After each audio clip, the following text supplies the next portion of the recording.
Ampitiavana be no afana indray manolotra n'ity kapila mangeran'ity ho anareo ampitondram-bavaka ny firenena na inona anakana fikambanana kristianina misy anao na fiangonana misy anao. Zavatra anankitelo no asehonao eto dia ny vavaka fifonana araka ny voalaza amin'ny Ezekela 4:20 izay tena ilaitsika mihitsy ho an'ny firenentsika. Ny vavaka anankiray indray dia ny vavaka mandrava Tianina 4:9 sy ao amin'ny Ezekela 4:7 ary ny endriky ny vavaka fanontelo dia ny vavaka manangana amin'ny firenena masina ny firenentsika. Ny takina voalohany an'izany dia ny fankatiavan'ny kristianina mpiaramonina aloha voalohany izay anao ny vavaka fifonana.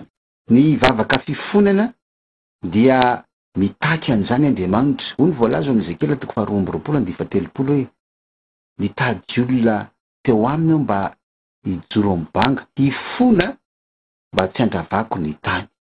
Tamin'izay fotoan'izay Andriamanitra dia tsy nahita dia niravaniny ny tanàna.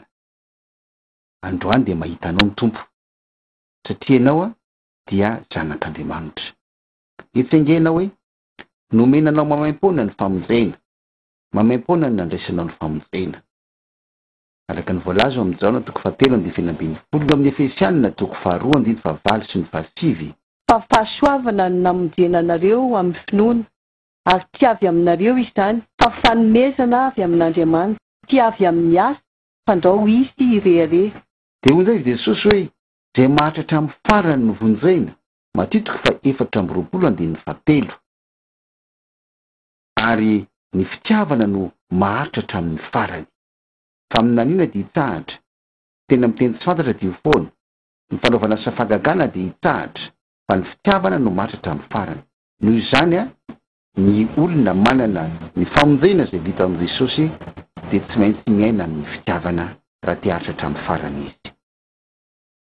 Ny vavaka ny fifonana zany dia asan'ny kristiana nateraka indray tena manam-pitiavana mba hipetraka hifona eo amin'ilay toeran'ilay olona diso tahaka ny nataon'ny tompo.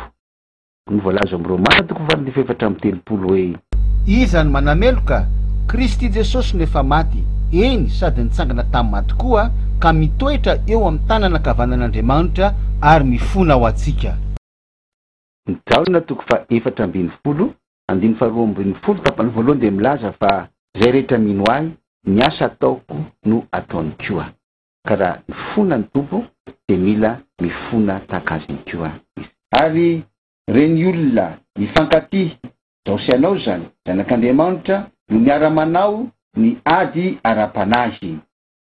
Dia tsy inona fa ilay vavaka mandrava mandrodana ireo fantsona mampifandray ny olona amin'ny Satana.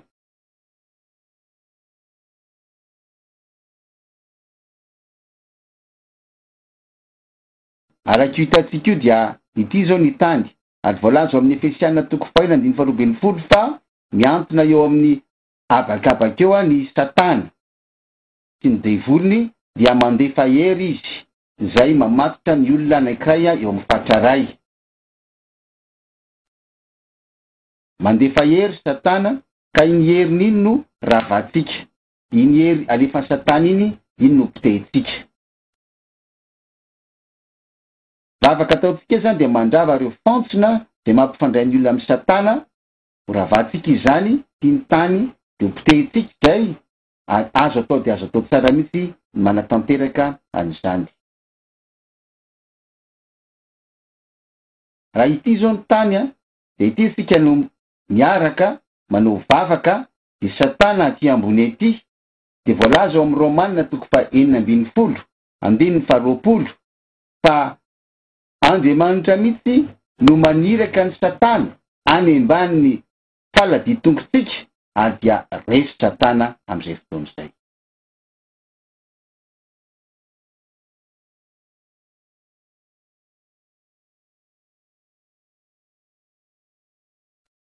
Fahatelo, tsarovy tsara fa izay alentsika kristianina zanak'Andriamanitra no alehan'ny fokotany misy atsika, no alehan'ny firenena misy atsika.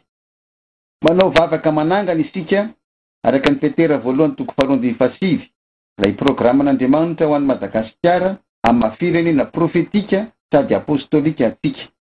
Fa ianareo kosa dia taranaka voafily fandakapisorona firenena masina, olona nalain'Andriamanitra ho an'ny tenany mba ilazanareo ny hatsaran'ilay miantso anareo hiara tamin'ny maizina ho amin'ny fahazavany mahagaga.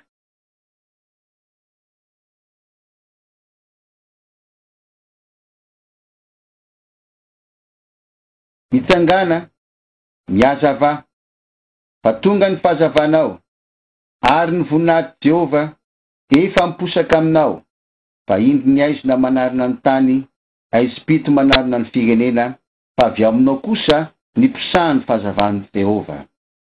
Zay lay fotsifotsy.